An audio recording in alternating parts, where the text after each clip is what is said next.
Well, we've challenged American history and economics 101, so now it's time to look at civics 101. This lesson suggests that what we think about our government is off base, and we need to adapt to the truth so we can understand what happens in the world rather than endlessly yelling back and forth between Democrats and Republicans. The previous lesson explained the truth about our monetary system, shown here, and briefly mentioned that we are governed day to day by these people. And all of this is dramatically different from what passes for conventional wisdom. I would suggest that's because the media portrays the wrong system.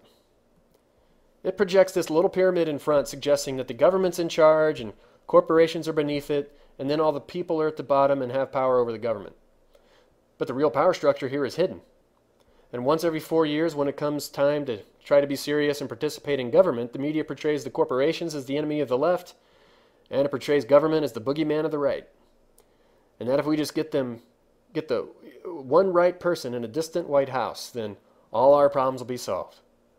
But of course it never works because these people aren't really in charge.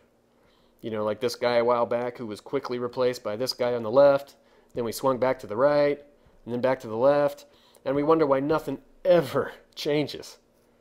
At each shift, popular opinion thought we'd fix the system. Politicians talked about hope and change and got us all excited, but they don't really run things. Again, these people do. So, hope and change from the mouths of politicians is no match for the power of the bond market. This is what George Carlin tried to point out to all of us before he passed away.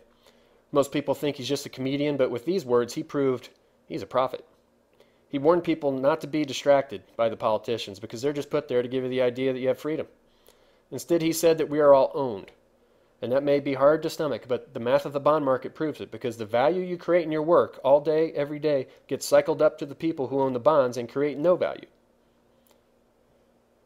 So Mr. Carlin is asserting here that this idea of freedom, that humans have dignity and should not be owned, as explained in the Declaration, has pretty much disappeared. Now, the secret sauce of maintaining the system is the little-known method of long-term capital control. What the ownership class has learned through the years is that if they get exposure to the public, their capital is at risk, and they might be the object of the public's anger. So, in effect, they've learned to hide. In order to understand this, we can look at the pyramid from the top down, building it layer by layer from the bottom up, which gives us the perspective of peeling the layers of an onion to get to the core. On the outside of the onion, or the bottom of the pyramid, is the public. It's all of us, and most of us only get exposed to what the media shows us. And now the media projects these people, the professional operators.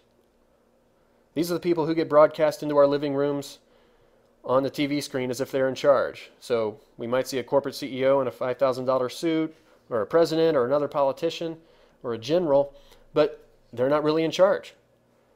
Behind all those operators are a bunch of lawyers and financiers and strategic advisors and PR professionals who hold a lot of power as they work for the innermost layer, the owners. And now, anyone can buy a bond, so we think anyone could be an owner. But the real owners are the ones who have built up strategic ability to control and exert power over this system. These are people we never see on TV.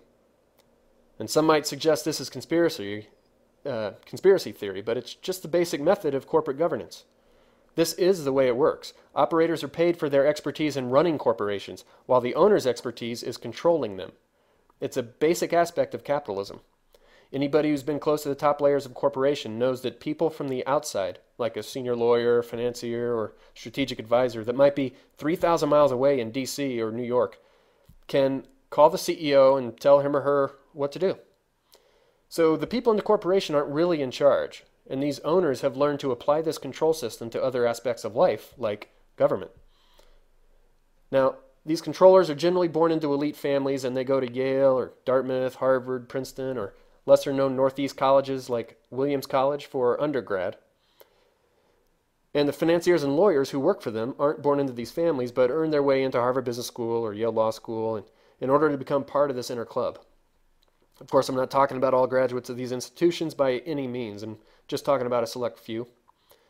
And these schools don't really teach this system, but the select few learn about it informally through networking and gaining access to the right social group or society or club.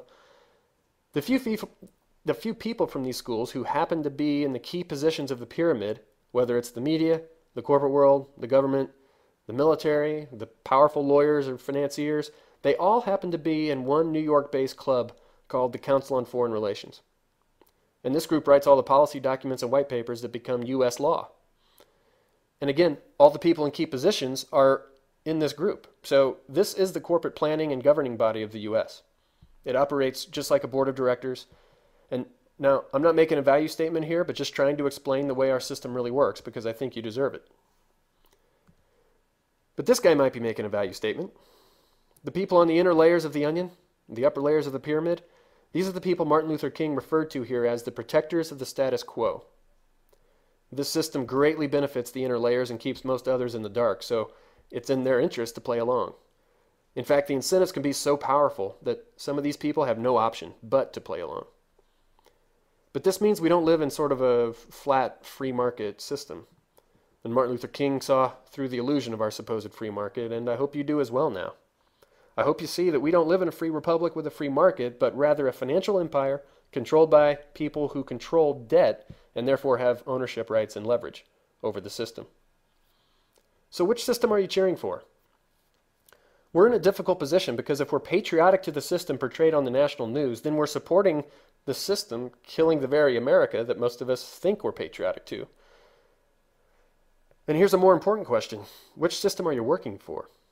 If you're working for a large corporation, a Wall Street bank, a federal agency, or unfortunately even some of my old brethren in the U.S. military, you're fueling the top layers of this empire system.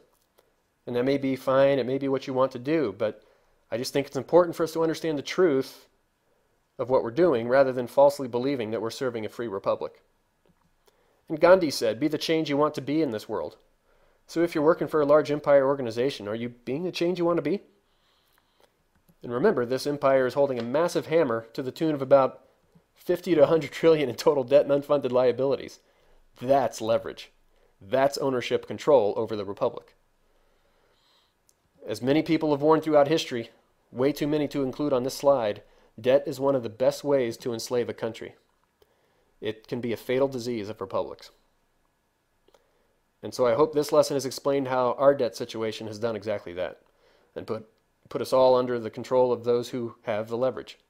This is not the governance or political system we're trained in, nor is it the system we see on the corporate TV networks, the loud cable channels, or the radio shows. None of it correctly understands our system, and therefore all of it leads us astray. I say, turn off the TV. We must start living in the real world because this system affects human life and the natural world in powerful ways we might not like. We'll cover that in the next lesson on the culture of empire.